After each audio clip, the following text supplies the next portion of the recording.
Easy A clever, sassy love letter to literature and self-awareness. Directed by Will Gluck, written by Burt V. Royal. Let's start with the heart of the movie. Emma Stone. This is the role that launched her into A-list status. Sure, she'd already charmed us in Superbad and Zombieland, but Easy A put the full spotlight on her. She carries the movie with confidence, wit, and that signature raspy voice that somehow manages to make sarcasm feel warm. The film is a modern riff on The Scarlet Letter, with Emma's character, Olive Pendergast, navigating the social jungle of high school after a little white lie about losing her virginity spirals into full-blown notoriety. It's funny, clever, and surprisingly layered. Plot summary. Olive starts off as a fairly invisible student at her Southern California high school. After a harmless fib to her best friend about a fake hookup gets overheard by the school's judgmental Christian student, played with sharp comic timing by Amanda Bynes in her last major film role, Olive suddenly becomes infamous. Realizing the power of her new reputation, she starts offering to fake sexual encounters with fellow outcast guys in exchange for gift cards and social favors. It's her form of social rebellion. She even stitches a red A to her clothes like Hester Prynne, fully leaning into the metaphor. But, of course, things spiral. Lies build on lies, rumors take on a life of their own, and Olive is forced to confront the cost of being seen as something she's not. Eventually, she decides to take back control of the narrative, with a webcam confessional that makes up the framing device of the whole movie. Characters. Emma Stone as Olive. Her performance is pure magic. She's sarcastic but never mean, sexy but never exploitative, clever but vulnerable. It's that balance that makes her such a great lead. Stanley Tucci and Patricia Clarkson as Olive's parents. These two are absolute scene stealers. Their laid-back, non-traditional parenting is both hilarious and touching. You get the sense that Olive grew into her confident, quirky self because of them. Penn Badgley as Woodchuck Todd, the sweet, grounded love interest who never buys into the rumors. He's calm, genuine, and provides Olive a safe anchor amidst all the chaos. Amanda Bynes as Marianne, Olive's judgmental nemesis. Bynes plays her as a bubbly yet aggressive Christian leader, and even though the role's a bit cartoonish, it works in this heightened world. Themes. 1. Reputation versus reality. The movie plays a lot with the gap between who we are and how we're perceived, especially in the age of gossip. 2. Sexual double standards. Olive is shamed and scrutinized for behavior that, if she were a guy, might have made her popular. 3. Literary and film homages. There's The Scarlet Letter, obviously, but also nods to classic 80s teen films. Olive even mentions wanting a John Hughes ending, and we get a Ferris Bueller-style musical moment with Natasha Bedingfield's Pocket Full of Sunshine, which hilariously grows on her. Tone and style. What sets Easy A apart is its self-awareness. It's meta without being obnoxious. Olive directly addresses the audience throughout, giving us a smart, funny, slightly weary narrator who feels like a Gen Z or late millennial answer to Ferris Bueller. The dialogue is sharp. Think Diablo Cody with less slang, or Aaron Sorkin if he loosened his tie and cracked a few jokes. Emma Stone's career trajectory.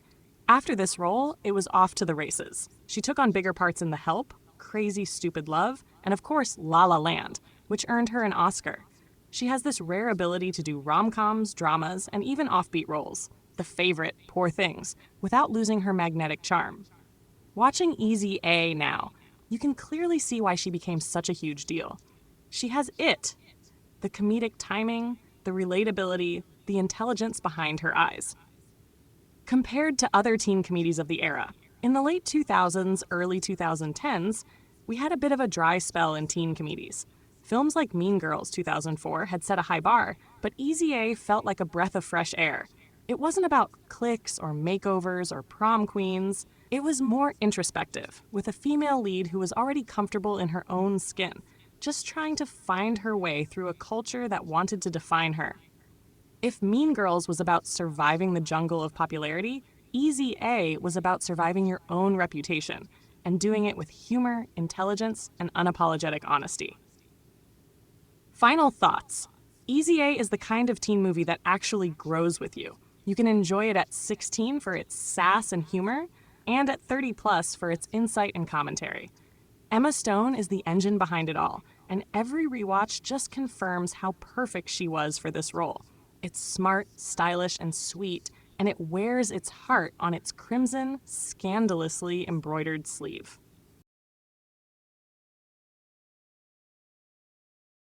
Review of Maniac 2018, a mind-bending Netflix series starring Emma Stone and Jonah Hill. Maniac, directed by Cary Joji Fukunaga, is one of those rare shows that merges surrealism with deep emotional storytelling. With a plot that revolves around two strangers, Annie Landsberg, Emma Stone Milgram, Jonah Hill, undergoing a mysterious pharmaceutical trial, the show delves into themes of mental health, human connection, and the complexities of the mind. The plot and characters. The series is set in a near-future version of New York City, where the pharmaceutical industry is thriving, but society is struggling. Annie and Owen are both in very different places in their lives, but are brought together by the promise of a groundbreaking experiment that will supposedly solve all their problems, emotional or otherwise. The experiment, conducted by the shady company Neberdyne Pharmaceutical Biotech, is supposed to cure people's emotional trauma. What follows is a psychological roller coaster of bizarre, dreamlike experiences. The show has a blend of dark humor and sci-fi twists as Annie and Owen navigate their own personal demons through the strange, dream-infused worlds triggered by the drug they take. The pair's bond slowly builds, offering a unique, tender look at human relationships. Annie and Owen's dreams. One of the most memorable aspects of Maniac is the series of surreal dream worlds the characters explore as a result of the drug's effects. The show's exploration of these alternate realities is visually stunning, and Emma Stone's portrayal of various characters in each world is brilliant. In one of the most memorable dream sequences, Emma Stone plays an assassin in a noir-inspired world. She's decked out in sleek outfits and exudes confidence as she takes on the role of a tough, no-nonsense character, a stark contrast to her vulnerable, conflicted Annie in the real world. The show also features other dream scenarios, including a fantasy world and a Western setting, where both characters experience their desires and fears in exaggerated forms. Emma's ability to transform in these various roles is a testament to her range as an actress. Themes.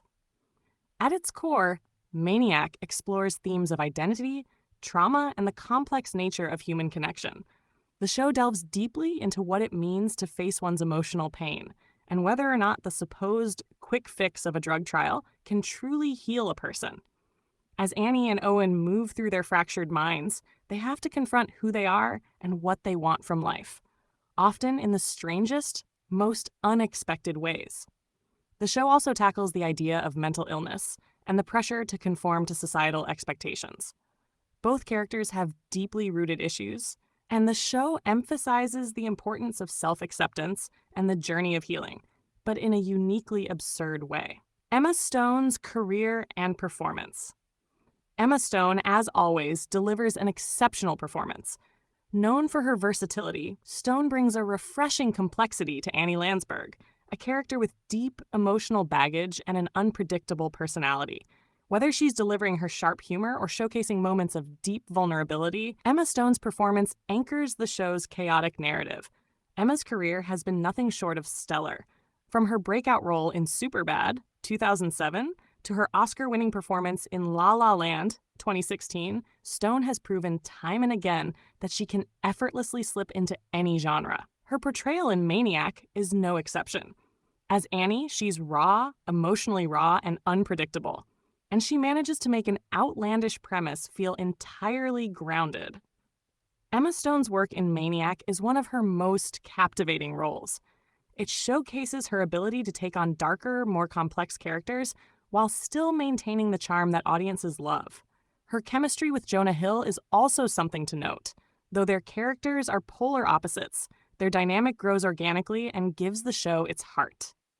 Similar shows and movies. If you enjoyed Maniac, you might also like Black Mirror, 2011 to 2019, a show that similarly explores dystopian realities and the darker sides of technology and human relationships.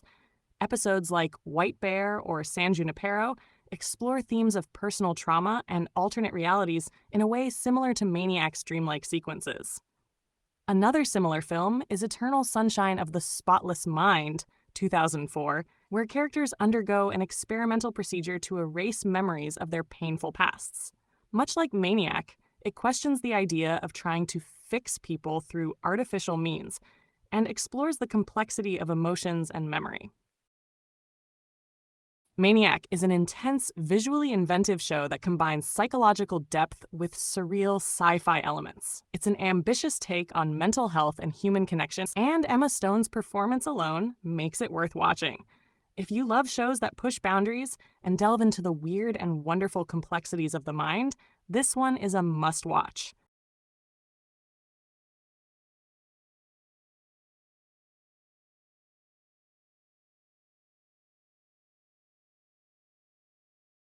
Poor Things is a wild, visually stunning, and darkly comedic film directed by Yorgos Lanthimos. Based on the novel by Alistair Gray, this movie reimagines the gothic tale of a woman brought back to life after a tragic death. The story centers on Bella Baxter, played by Emma Stone, a young woman who is reanimated by the eccentric and morally dubious Dr. Godwin Baxter. The twist? Bella's brain is transplanted into the body of her deceased mother, who had died by suicide while pregnant with her. The movie is a rich tapestry of absurd humor, surreal visuals, and deep philosophical questions about life, identity, and autonomy. Bella's journey is both bizarre and heartwarming as she embarks on an adventure of self-discovery in a strange and chaotic 19th century world. Plot breakdown. The plot of Poor Things is a dark and quirky reimagining of the classic Frankenstein myth. After Bella's mother commits suicide by jumping off a bridge while pregnant, Dr. Baxter, an eccentric and somewhat disturbed scientist, decides to transplant her fetus's brain into a new body. Bella is brought back to life in the form of a fully grown woman with a childlike innocence and curiosity. From the moment she's resurrected, Bella embarks on a journey to find her place in the world, struggling to balance her naive, innocent nature with the demands of a society that seeks to control her. As Bella grows, she realizes she is more than just a scientific experiment. She begins to explore her independence, eventually running away with Duncan Wedderburn, Mark Ruffalo, a charming lawyer who promises her a life of freedom and love. Baxter and Duncan have their own agendas, leading her to confront difficult choices about love, power, and identity. Bella Baxter, Emma Stone. Bella is an incredibly unique character, blending childlike innocence with the body of a grown woman. Emma Stone's portrayal of Bella is nothing short of mesmerizing. She manages to convey both the absurdity and vulnerability of Bella's existence. The character is complex. She's curious, impulsive, and determined to break free from the societal and patriarchal constraints that are imposed on her. This performance earned Emma Stone her second Academy Award for Best Actress, solidifying her as one of the finest talents of her generation. Dr. Godwin Baxter. Defoe's portrayal of the twisted scientist who reanimates Bella is full of intensity. Dr. Baxter is obsessed with his scientific work and doesn't fully grasp the moral implications of what he's done. He has a strange attachment to Bella, treating her as both a daughter and a creation, and Defoe plays this with a combination of eerie affection and cold detachment. Duncan Wedderburn, Mark Ruffalo. Duncan is a suave, charismatic lawyer who sweeps Bella off her feet, but his charm hides his darker motivations. Ruffalo adds a layer of complexity to Duncan, making him more than just a love interest. His character, though seemingly good-hearted, ultimately represents another form of control over Bella, albeit more subtle than Dr. Baxter's. Other supporting characters. The supporting cast, including Jared Carmichael and Margaret Qualley, adds a range of emotions and humor to the narrative, helping shape Bella's journey as she explores what it means to be truly free. Themes. Life and death. At its heart, Poor Things explores the philosophical and ethical implications of life after death. Bella's reanimation challenges the notion of what it means to truly be alive. The film poses questions about the nature of existence and identity, suggesting that being alive isn't just about breathing, but about self-discovery and autonomy. Autonomy and identity. Bella's story is about reclaiming her identity and autonomy in a world that constantly tries to define her. As a woman who is reanimated, Bella begins her life in an extremely vulnerable state. But over time, she becomes more determined to make her own choices and break free from the constraints that others, particularly men, impose on her. Gender and power. The movie explores the ways in which society controls and manipulates women. Bella's journey is, in part, a commentary on the way women's bodies and lives are controlled, often by men, and the struggle for self-determination.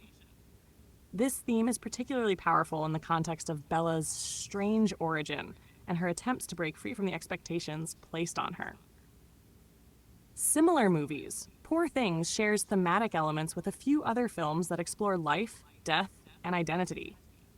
Frankenstein, 1931, a direct precursor to the themes explored in Poor Things, this classic horror film also deals with the consequences of reanimating life and the ethical implications of creating life from death. Both films question the morality of scientific advancements and the impact they have on the creatures created. The Favorite, another Yorgos Lanthimos film, The Favorite, features strong, complex female characters and explores the power dynamics between women in a historical setting. Like Poor Things, it mixes dark humor with drama and explores themes of autonomy and manipulation. Ex Machina shares Poor Things' themes of identity, autonomy, and the consequences of technological manipulation. Both films explore the ways in which characters, artificial or otherwise, search for freedom from those who control them. Emma Stone's career and collaboration with Yorgos Lanthimos. Emma Stone's portrayal of Bella in Poor Things is a departure from her typical roles, and it's a performance that has solidified her place among Hollywood's best.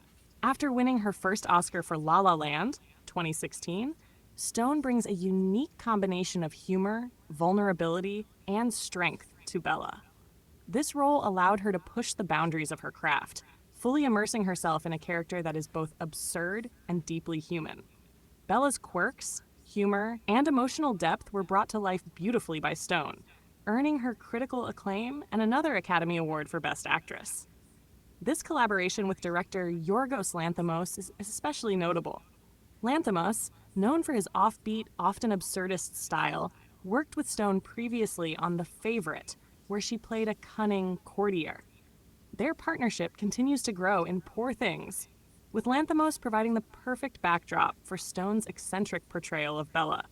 Lanthimos' unique ability to blend humor with deep emotional themes allowed Stone to explore new dimensions of her acting ability, giving Bella a raw, unpredictable energy. Cinematography and aesthetic. Visually, Poor Things is a masterpiece. The production design and costumes reflect the 19th century setting, but with Lanthimos' trademark surrealism. The film's aesthetic is vivid, colorful, and often dreamlike, drawing the audience into Bella's odd world. The costumes are a key part of Bella's transformation, visually represent evolution from an innocent creation to a self-empowered woman.